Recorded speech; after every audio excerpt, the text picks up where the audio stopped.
Eleanor Crawford stood at the weathered fence, watching the man she had chosen.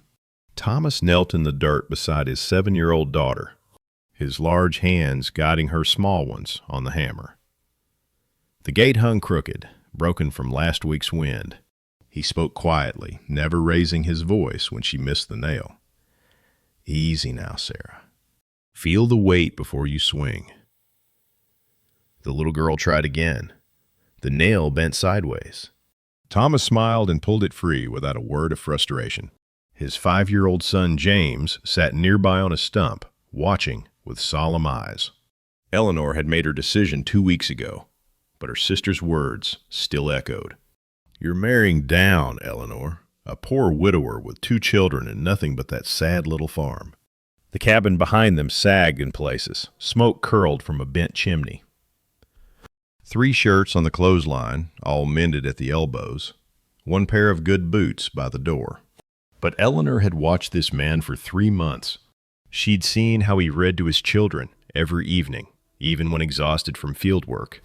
How he tipped his hat to every woman in town, regardless of her station. How he spoke with an educated grace that seemed at odds with his worn clothes. Thomas looked up suddenly and caught her watching. His smile held something she couldn't name, relief mixed with a heavier weight. Like a man carrying a secret burden. He stood, brushing dirt from his knees. "Miss Eleanor." He walked toward her, leaving the children to their work. "You came." "I said I would." "And you're still certain?" His gray eyes searched her face with an intensity that made her breath catch. "This life won't be easy. I can't offer you comfort." Eleanor looked past him at the humble homestead. Behind his left shoulder, a single lamp burned in the cabin window despite the afternoon light. Something about that lamp made her heart settle. "I've never been more certain of anything, Thomas." Sarah and James ran over then, already calling her Miss Eleanor, with hope in their voices. The girl grabbed her hand. "Papa says if you marry him, you'll stay forever. Will you?" "Yes, sweetheart, I will." Thomas watched her with those searching eyes, and Eleanor noticed something odd. His hands were work-worn, yes, but his speech carried the polish of education. His children's manners seemed remarkably refined for a struggling farmer's offspring. A bookshelf visible through the cabin's open door held volumes that looked suspiciously like Shakespeare. She pushed the thoughts aside. Character mattered more than circumstances. That's what her grandmother had always said. "Then it's settled," Thomas said quietly. "We'll speak to the pastor tomorrow." As the autumn sun sank lower, painting the modest farm in gold, Eleanor accepted his hand. He held hers gently, but she felt him watching her reaction to everything, the sagging cabin, the patched clothing, the sparse surroundings. What she didn't know was that this man, who owned 3 shirts and 1 pair of good boots, was testing whether she could love him for the qualities that truly mattered, that he was waiting to see if her heart was true before revealing the truth about himself. The lamp in the window burned steady, small, and patient, keeping its secrets. 2 weeks after their quiet wedding in the town church, Eleanor moved her belongings into Thomas Crawford's farmhouse. 1 trunk, 3 dresses, a few books, and her grandmother's silver brush. Everything she owned fit into the tiny bedroom that would now be theirs. Thomas insisted on carrying the trunk himself, despite her protests. He set it down carefully and gestured around the sparse room. "I know it's not much." "It's perfect," Eleanor said honestly. Through the window, she could see Sarah and James playing in the yard. The children are happy. That's what matters. Over the following days, she discovered the rhythm of her new life. Mornings began before dawn, tending the fire, looking simple meals of porridge and whatever vegetables the small garden provided. Sarah helped with sewing, her stitches growing neater each day. James followed Eleanor everywhere, asking questions about everything he saw. "Why do birds fly south?" he asked one afternoon. "To find warmth when winter comes," Eleanor answered, mending one of Thomas's 3 shirts by lamplight. "Papa says everything needs warmth to survive." Eleanor glanced at Thomas, who sat reading to Sarah from a leather-bound volume. His voice carried the same refined cadence she'd noticed before. The book was philosophy, Emerson, unless she missed her guess. That evening, after the children slept, Eleanor examined the bookshelf more carefully. Shakespeare, Whitman, Marcus Aurelius. Books that cost money, or had once belonged to someone with education and means. "My late wife's," Thomas said from behind her. She turned to find him watching with that careful expression he always wore. Martha liked to read. She had good taste. Eleanor pulled down the Emerson. "You read to the children from these?" "Learning costs nothing but time." He took the book gently and returned it to the shelf. "Some things are better left quiet, Eleanor, like still water." She wanted to ask what he meant, but his face had closed. Instead, she said, "Mrs. Henderson visited today. She brought extra flour." "That was kind." "She said you keep to yourself, always have, even before Martha passed." Thomas moved to the window, his back to her. "People talk, doesn't make it true." The next afternoon, more women from town arrived with the pretense of welcoming Eleanor properly. Mrs. Blackwell, the banker's wife, looked around the sparse cabin with barely concealed pity. "You're very brave, dear. Not every woman would choose this." "I didn't choose this," Eleanor said firmly. "I chose Thomas." After they left, Eleanor found Thomas in the barn, staring at a letter with a Denver postmark. He folded it quickly when she entered. "Just business from town," he said, but his jaw was tight. That night, Eleanor wrote to her sister by lamplight. "You were wrong about Thomas. His circumstances may be humble, but his character is rich beyond measure. The children are flourishing. I have never felt more at peace." She didn't mention the mysteries, the educated speech, the expensive books, the letter he wouldn't discuss. She didn't mention how he watched her constantly, as if waiting for something. She only knew that when he said grace over their simple meals, his gratitude was genuine. When he tucked the children into bed, his tenderness was real. Whatever secrets he carried, they didn't change the man he was. And that man was worth staying for. The first cold snap arrived in early November. Eleanor woke to frost on the windows and Thomas already up, feeding extra wood into the stove. He moved quietly, trying not to wake the children. "Let me help," she whispered. "I've got it. Sleep a while longer." But she rose anyway, wrapping a shawl around her shoulders. Together they worked in comfortable silence, preparing the day. When Sarah and James woke, the cabin was warm and breakfast was ready. After the children ate, Thomas took them outside for their morning lessons. Eleanor watched through the window as he taught them to read animal tracks in the light frost. His patience never wavered, even when James got distracted chasing a rabbit. That evening, after the children were asleep, Eleanor found Thomas sitting alone at the table. The letter from Denver lay open in front of him. She glimpsed a few words: estate, inheritance, father's attorney, before he noticed her and folded it away. "Thomas, if something's troubling you, it's nothing that concerns you," he said, but his voice was gentle. "Old business, from another life." She sat across from him. "The children mentioned you lived somewhere else before coming here, after Martha died." His hands tightened on the table. "Sarah told you that?" She said Papa needed to start simple, to know what matters. Thomas looked at her then, really looked at her, and Eleanor saw pain in his eyes. "I've seen what greed does to people, Eleanor. Seen folks love a man's money while despising his soul." He paused, his voice dropping. "A person's character. That's the only wealth that endures." Eleanor understood suddenly that someone had hurt him. That his late wife's story was more complicated than simple death. That he'd been betrayed by someone who valued the wrong things. She reached across the table and took his hand. "I grew up poor, Thomas. My father was a school teacher who died with more books than dollars. Mama took in sewing to keep us fed. I learned early that money comes and goes, but character stays constant."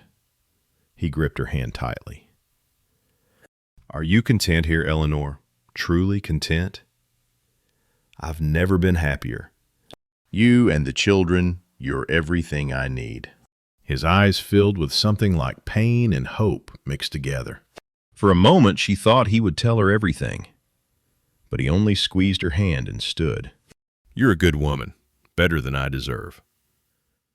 That night, the first real snow began to fall. Eleanor watched it from the window, Thomas standing beside her.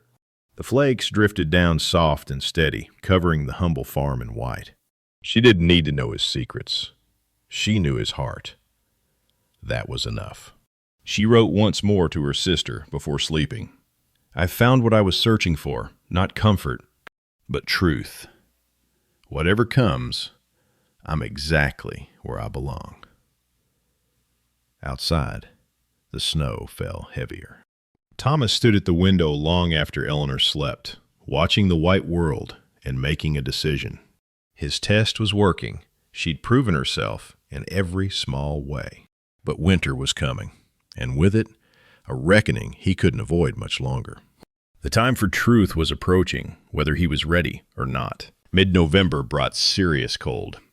Eleanor proved herself through quiet action, never complaining about the drafty cabin or the increasingly sparse meals.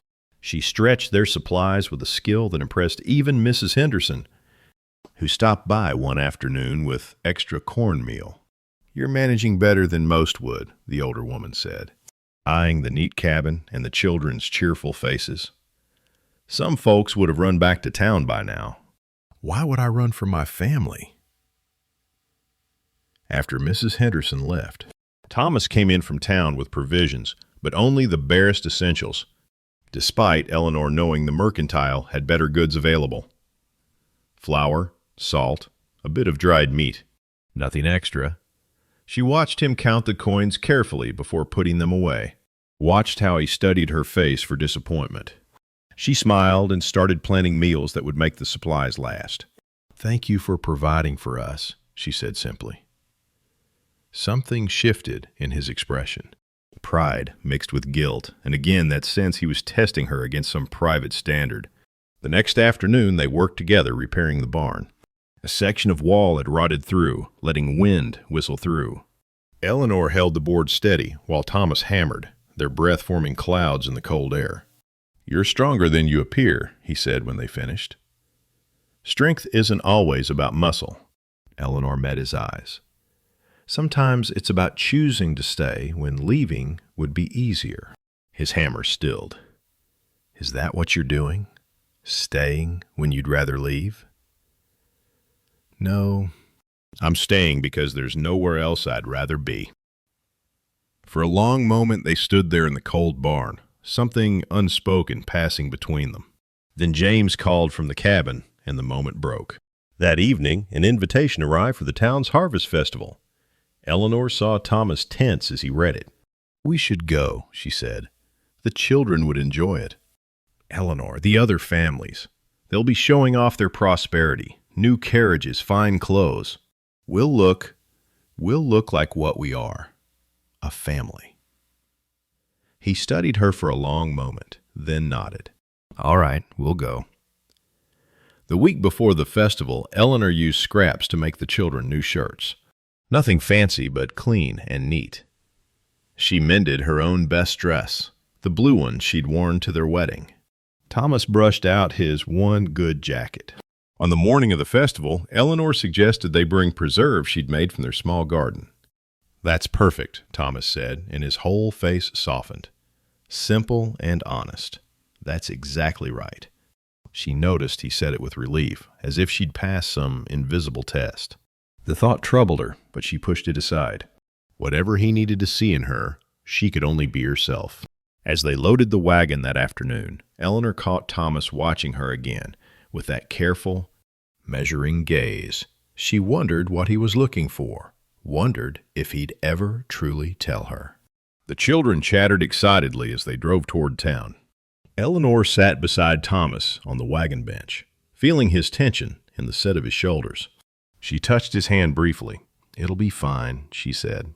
But she wasn't sure if she was reassuring him or herself. The harvest festival filled the town square with noise and color.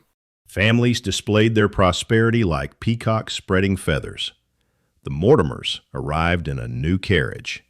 With brass fittings, the Blackwells wore imported fabrics from back east. Even the farmers who'd had good seasons showed off with elaborate food displays and children in store-bought clothes. Eleanor felt Thomas tense beside her as they pulled up in their weather-beaten wagon.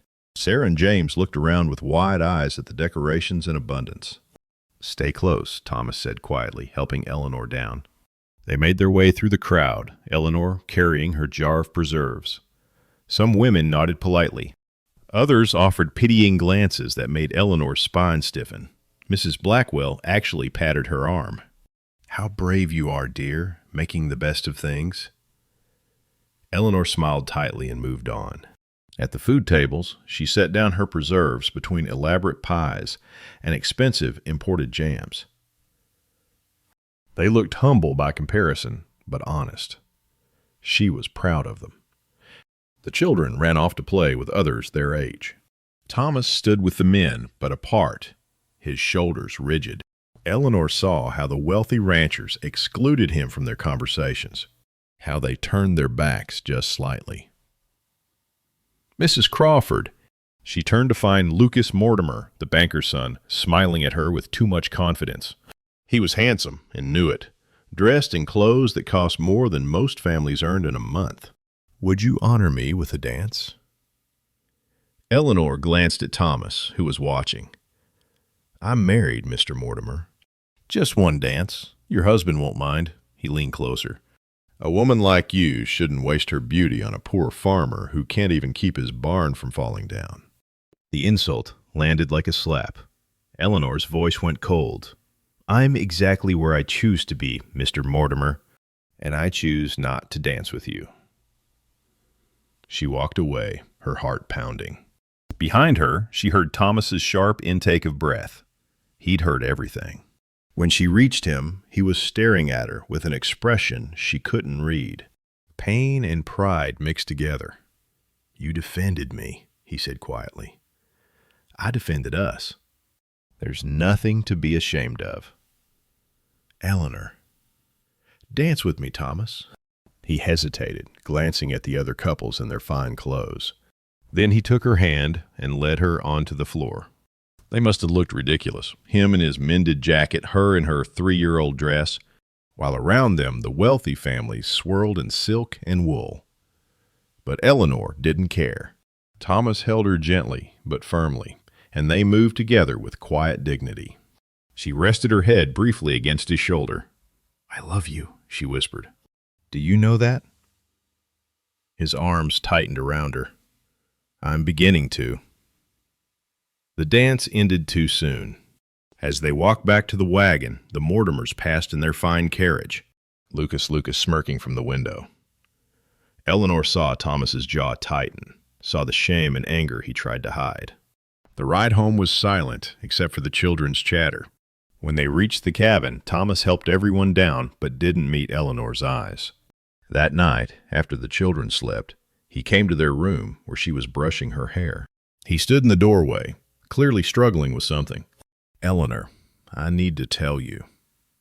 "You don't have to tell me anything, Thomas. I know who you are." "But you don't. There are things—" He stopped, shook his head. "Soon. When winter truly comes, you'll understand everything." She set down the brush. "I don't need to understand everything. I just need you to trust me." "I do trust you. That's what makes this so—" He broke off again, turned away. "Soon," he repeated. "I promise." Eleanor lay awake long after he finally came to bed. She was being tested, she realized. For what and why, she didn't know. But she decided it didn't matter. She would simply keep being herself, loving him, loving the children, living with integrity. If that wasn't enough, then no amount of performing would be. Whatever secret Thomas carried, he would tell her when he was ready. Until then, she could wait. The news came on a gray December morning. Mrs. Henderson brought it with the mail, her face worried. Worst winter storm in a decade, they're saying, expected to hit in 2 weeks, maybe less. Eleanor thanked her and brought the information to Thomas in the barn.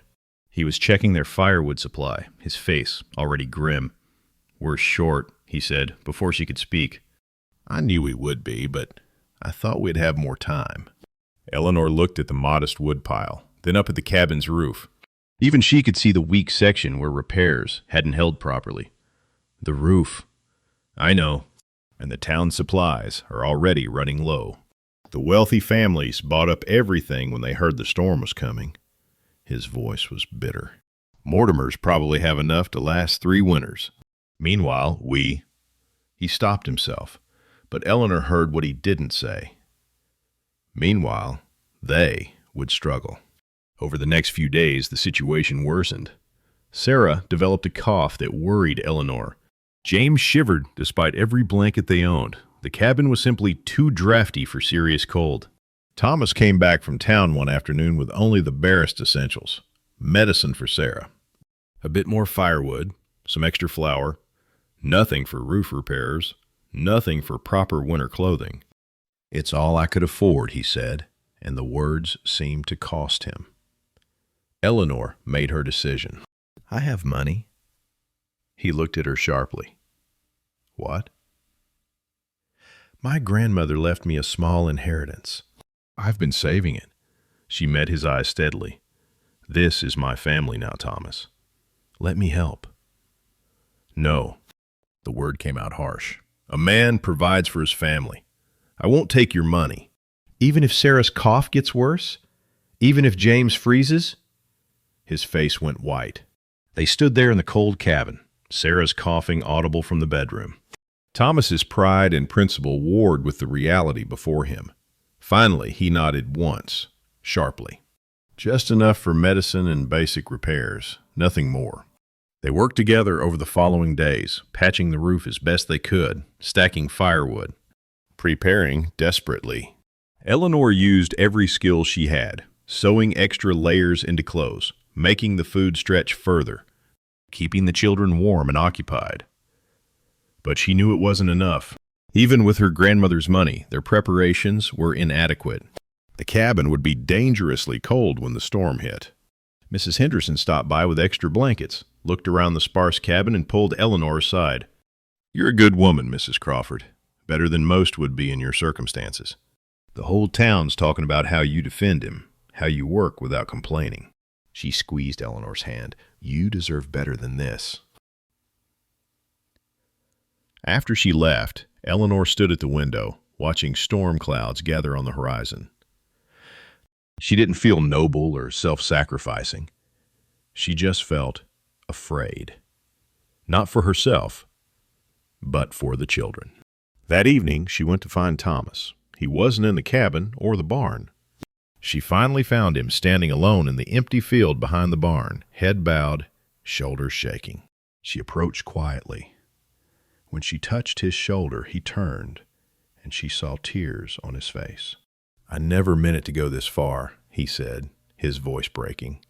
"I never meant—" "Thomas, what are you talking about?" But before he could answer, Sarah's voice called from the cabin, frightened and fevered. They both ran, Eleanor's questions forgotten in the immediate crisis. Sarah's cough had worsened. Her forehead burned with fever. Eleanor spent the night with cool cloths and prayer, while Thomas paced the small cabin like a caged animal, tormented by something Eleanor couldn't understand. As dawn broke, gray and cold, she heard the wind picking up outside. The storm was coming early. And Sarah needed a doctor. Thomas stood at the window, watching the first snowflakes fall. They came fast and heavy, and the wind was already picking up. Behind him, Sarah lay fevered on her small bed. James curled beside her, trying to comfort his sister. Eleanor came up beside Thomas, her face pale but determined. "We have to get her to the doctor. It's 3 miles to town. In this storm, I know the risk." Eleanor's voice stayed steady. "But if we wait, she could get worse." Thomas closed his eyes. Eleanor saw his whole body trembling, not from cold, but from some internal struggle she couldn't name. When he opened his eyes again, they were filled with anguish. "I need to tell you something. I should have told you months ago. Thomas, we don't have time. We do. He took both her hands. Eleanor, I've been lying to you. Not about my feelings. Those are real. But about everything else. She stared at him, confused. I don't understand. This cabin, this poverty, the way I've been living, it's all a test. The words came out in a rush. My first wife, Martha, she left me for a wealthier man before she died. Took the children and ran off because I wasn't rich enough for her tastes. When circumstances brought them back to me, I was broken. I couldn't trust anyone. He gripped her hands tighter. I needed to know if you could love me for who I am, not what I own. Eleanor felt the world tilting. What are you saying? I'm saying my father left me an estate when he died. A ranch, wealth, everything Martha wanted. But I hid it from you. I've been watching you, testing you, to see if you'd stay when things got hard. To see if you were different from her. The wind howled outside. Sarah coughed weakly, and Eleanor stood frozen, trying to process what she was hearing. You've been lying to me, she said slowly, this whole time, making me think we were struggling when I never meant for it to go this far. I never meant for Sarah to get sick or for Winter to... His voice broke. I was going to tell you. I was planning to reveal everything after you'd proven yourself. But now she needs help, and I've trapped us in this test, and I don't know... Thomas. Eleanor's voice cut through his panic. Look at me. He met her eyes, tears on his face. Whatever you're trying to tell me, just say it clearly. You have money? Property? Yes, a ranch east of here, the Crawford Ranch. It's one of the largest in the territory. And you've been pretending to be poor to test whether I truly loved you? Yes. He hung his head. I'm sorry. I'm so sorry. Eleanor stood very still. Behind her, Sarah coughed again. Outside, the storm was building. And this man she'd married, this man she'd defended and loved and sacrificed for, had been deceiving her. She should have been angry. She should have felt betrayed. But looking at his anguished face, understanding suddenly flooded through her. He hadn't tested her out of cruelty. He'd tested her out of wounds so deep he couldn't trust his own judgment anymore. Thomas Crawford, she said firmly. You're going to take Sarah and James and me to this ranch of yours right now. We're going to get Sarah proper care, and then... She paused. Then we're going to talk about all of this. But first, our daughter needs help. He stared at her. You're not angry? I'm furious, but I'm also practical. Sarah first. Everything else later. She turned toward the bedroom. Get the children ready. Wrap them warmly. Eleanor, now, Thomas. He moved like a man waking from a nightmare, gathering blankets and extra clothing. Eleanor wrapped Sarah carefully, whispering comfort to the frightened girl. James clung to her, confused by the sudden urgency. 10 minutes later, Thomas had the wagon hitched. The storm was already making visibility poor, but he seemed to know exactly where he was going. They drove not toward town, but east, into territory Eleanor had never traveled. How far? She asked, holding Sarah close. 2 miles. There's a housekeeper there, Mrs. Chen. She'll know what to do for Sarah. Eleanor said nothing, just held the feverish child and tried to process everything. Thomas had wealth. A ranch. He'd been testing her for months, watching her prove herself while he hid the truth. Part of her wanted to scream at him. Part of her wanted to weep. But mostly she felt a strange sense of clarity. She'd loved him in poverty, and that love was real. Whatever came next, at least she knew her own heart was true. Through the blowing snow, a structure emerged. Then another. Then more, until Eleanor realized she was seeing a full ranch complex. Massive barn, outbuildings, fenced pastures stretching into the white distance. And at the center, a house. Not a cabin, a real house with 2 stories and a wide porch and lights burning in every window. Thomas drove straight to the front door, as if he belonged there, because he did. A woman opened the door before they even reached it, Chinese, middle-aged. Her face creased with worry that smoothed when she saw Thomas. "Mr. Crawford, thank goodness." I was starting to worry the storm would. She saw Sarah in Eleanor's arms, and her expression sharpened. "The child is ill?" "Fever and cough. Can you help her?" "Of course. Bring her inside quickly."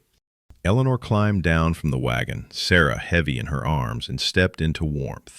The house was everything the cabin wasn't. Spacious, well-appointed, heated by a proper stove. Beautiful rugs covered polished floors. Lamps burned bright in every room. Mrs. Chen led them upstairs to a bedroom already prepared, as if she'd been expecting them. She laid Sarah in a real bed with clean linens and immediately began examining her. "Lung fever, but not too advanced. I have medicine. She'll need rest and warmth, but she should recover." Thomas sagged with relief. James pressed close to Eleanor, overwhelmed by the sudden change. She held him tight, her own mind reeling. "Mrs. Chen will care for her," Thomas said quietly. "Let me show you the rest." Eleanor followed him through the house in a daze. 4 bedrooms upstairs, a proper kitchen, a parlor with actual furniture, books on shelves, more than the few volumes in the cabin, a dining room with a table that could seat 10. "This is all yours?" she asked. "Mine. Ours if—" He stopped. "Eleanor, please, let me explain properly." They sat in the parlor while Mrs. Chen cared for Sarah upstairs and James explored the wonders of a real house. Thomas sat across from Eleanor, his hands clasped tight, his face drawn with exhaustion and shame. "My father built this ranch," he began. "Left it to me when he died 3 years ago. I was already married to Martha then, already had Sarah. James came later." "What happened?" "Martha hated it here. Wanted Denver society, wanted parties and status. When Father died and I inherited everything, I thought it would make her happy. Instead, she resented that I wanted to work the ranch instead of just living off the money." He paused, pain flickering across his face. "She left me. Took the children and ran off with a merchant who promised her the city life she craved." Eleanor waited, letting him tell it. "He abandoned her within a year. She got sick in Denver, consumption. Sent word that she was dying and the children needed their father." His voice dropped. "I went immediately. Brought them home. But I was broken, Eleanor. I couldn't trust my own judgment anymore. I'd loved Martha, provided for her, given her everything, and it wasn't enough because my heart wasn't enough." "So you hid all this?" Eleanor gestured at the beautiful room. "Tested me to see if I was different. I bought that small farm, moved us into that cabin. Told myself I'd live simply until I found someone who could love me for myself. Someone who proved they valued character over comfort." He finally met her eyes. "And then I met you." Eleanor sat very still, processing everything. The test. The deception. The months of unnecessary poverty while wealth sat 2 miles away. She should have been angry. Part of her was. But looking at this wounded man, who'd been so hurt he couldn't trust his own heart, she felt something else too. Understanding. "You gave me the greatest gift anyone ever could," she said finally. He looked up, startled. "What?" "You valued my character enough to test it. You thought I was worth knowing truly, beyond the surface." She leaned forward. "I'm hurt that you lied, Thomas. I won't pretend otherwise. But I understand why you did it." "You're not angry?" "I'm furious, but I'm also grateful." She smiled slightly. "Because now we both know the truth. I learned that I could be happy with nothing but love. You learned that I was different from Martha. Our foundation is authentic. We know exactly what we have." Thomas's eyes filled with tears. "I don't deserve you." "Probably not." Eleanor stood, walked to the window. The storm raged outside, but here they were warm and safe. "But here's what matters now, Thomas. What do we do with all this? this ranch, this wealth, what's it for? He came to stand beside her. What do you mean? I mean, we've learned what matters. We've proven our love is real. So what do we do with these resources? Do we just live comfortably while others struggle the way we Pretended to struggle?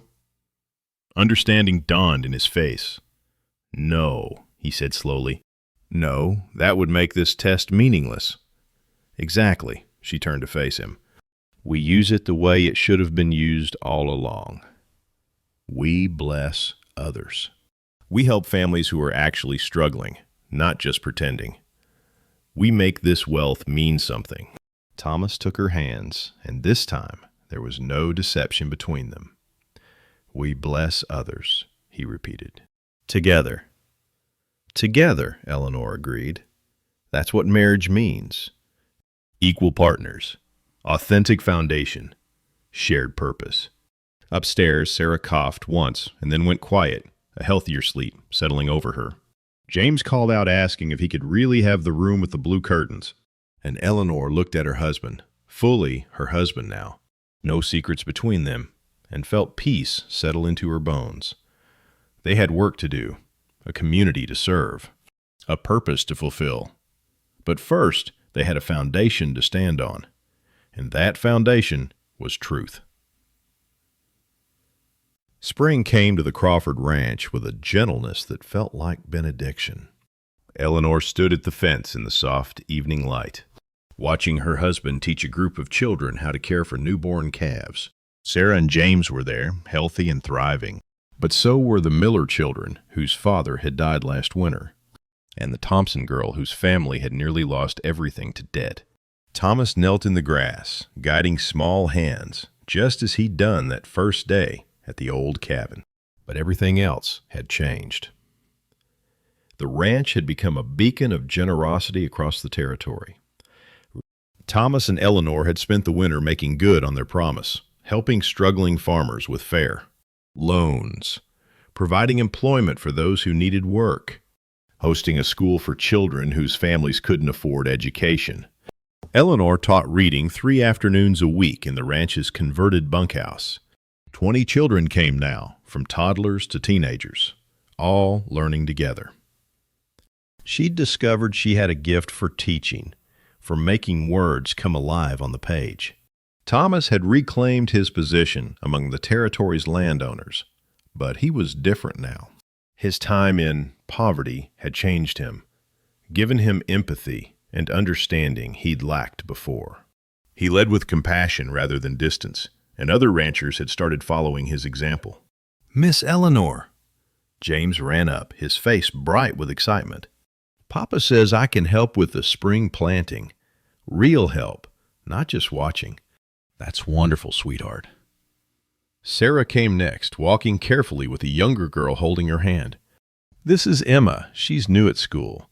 I told her you're the best teacher in the whole territory." Eleanor smiled at the shy child. "Welcome, Emma. We're glad you're here." Mrs. Henderson visited most weeks now, marveling at how the ranch had transformed from a lonely estate into a thriving community center. Today, she stood beside Eleanor at the fence, watching the children. "You know, the whole town talks about your story," she said. "How you married a poor father and found a rich man. That's not quite how it happened." Eleanor kept her eyes on Thomas, on the patient way he taught, the gentle strength in his movements. "I married the man I loved. The wealth was just hiding." "Still, you made him rich, in the ways that matter." Eleanor considered this. "No, we made each other rich. In truth." Mrs. Henderson squeezed her hand and moved off to chat with other visiting families. Eleanor stayed at the fence, remembering another fence at another property. A weathered gate, a humble cabin, a man testing whether she could love him for qualities that truly mattered. She was glad for the test now, glad they'd built their foundation on authenticity rather than circumstance. When Thomas looked at her these days, there was no guardedness, no hidden worry. Just love and partnership and shared purpose. The lamp that had burned in the cabin's window now burned in the ranch house window. The same lamp, carefully transported when they'd closed up the small farm. Eleanor had insisted on keeping it. "That lamp showed me who you were," she'd told Thomas. "A small, steady light, burning in humble circumstances." That light was always real. As the spring evening deepened, families began heading home in wagons and on horseback. The Miller children climbed into the ranch wagon. They lived in the cabin now, the one Thomas and Eleanor had left behind, restored and improved with a sound roof and proper insulation. "Thank you again, Mrs. Crawford," young Timothy Miller said solemnly, "for everything." "You're family now," Eleanor told him. "That's what family does." After everyone left, Eleanor and Thomas walked together through the ranch, checking fences and gates in the soft twilight. Sarah and James ran ahead, their laughter carrying on the warm breeze. "Do you ever regret it?" Thomas asked quietly. "The test? The deception? All of it?" Eleanor thought carefully before answering. "I regret that Sarah got sick. I regret that you carried that burden of mistrust so long. But the test itself?" She shook her head. "No. Because now we know exactly what we have. No doubts, no questions, just truth." "I love you," he said simply. "I know. I've always known." That night, after the children slept, Eleanor sat in the ranch house parlor with her journal. The lamp burned beside her, the same small, steady flame. She wrote slowly, choosing her words with care. "What you hide reveals what you truly value. Thomas valued my soul enough to test it. I valued his heart enough to stay. We learned that wealth means nothing without character, that comfort means nothing without authentic connection. Now we have everything, not because we're rich, but because we built our foundation on truth. And truth is the only mansion worth living in." A person can live in a palace and be poor in spirit, or live in a cabin and be rich in love. We've learned to live in both and to know the difference. That's the lesson. That's the gift we were given through all the testing and hiding and eventual revealing. We know what matters now, and we're using everything we have to help others learn the same truth. This is what home means, not walls and roofs, but truth and love and purpose shared. She closed the journal and looked around the comfortable parlor. Through the window, she could see the barn where Thomas was checking on a mare about to foal. Beyond that, the fields stretched into darkness, dotted with the lights of neighboring farms, some belonging to families they'd helped, others to people they'd someday serve. Sarah appeared in her nightgown, holding James's hand. "Mama, we can't sleep. Will you tell us a story?" "Of course, darlings. Come here." They curled up beside her on the sofa, warm and safe and loved. Eleanor pulled a blanket over them and began to tell a story. Not a fairy tale of princes and castles, but a true story about a man who hid his wealth to find true love, and a woman who found richness in poverty, and how together they learned what really mattered. The children's breathing grew slow and steady. The lamp burned bright. Outside, spring wind carried the scent of new growth through open windows. And in the quiet evening peace of the Crawford Ranch, surrounded by family and purpose and authentic love, Eleanor felt the kind of wealth that no inheritance could ever provide. The kind that came from building your foundation on truth and letting everything else stand strong upon it.